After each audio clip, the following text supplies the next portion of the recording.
Ministrja në detyrë e industrisë, ndërmarrësisë dhe tregtisë, Rozeta Hajdari, e kualifikoi tërësisht politike e aktakuzën që Prokuroria Speciale e ngriti ndaj saj dhe 2 zyrtarëve të ministrisë, së bashku me një biznismen për çështjen e rezervës shtetërore. Ajo, bashkë me Irfan Lipovicën, Hafiz Garën e Ridvan Muharemin, akuzohen për dëmtim të buxhetit të shtetit prej rreth 3 milion eurosh, lidhur me kontraktimin e rezervës shtetërore në vitin 2022.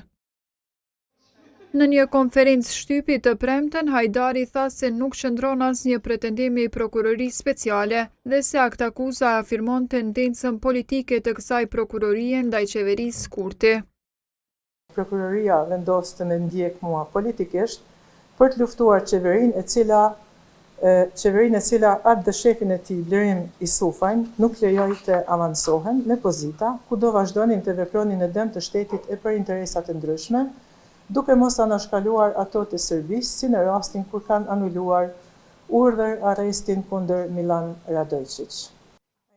Për provat e Prokurorisë Speciale, Hajdari tha se janë mbledhur në mënyrë të jashtëligjshme.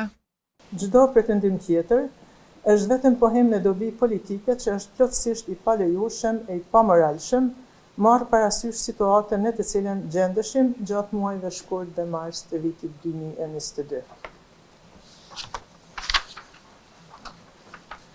Mbi të gjitha të ashtuquajtura prova të Prokurorisë Speciale janë mbledhur jashtëligjshëm përmes hetuesve që kanë zbatuar urdhrin e prokurorit Valdet Gashi, i cili i ka dërguar në Ministrinë e Industrisë, Ndërmarrësisë, Tregtisë pa certifikat të sigurisë.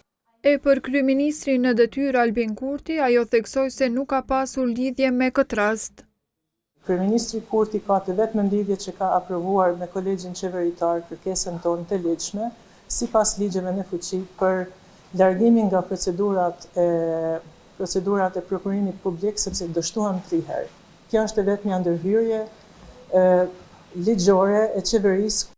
Pas ngritjes së aktakuzës, Hajdari tha se nuk do të jap dorëheqje nga detyra.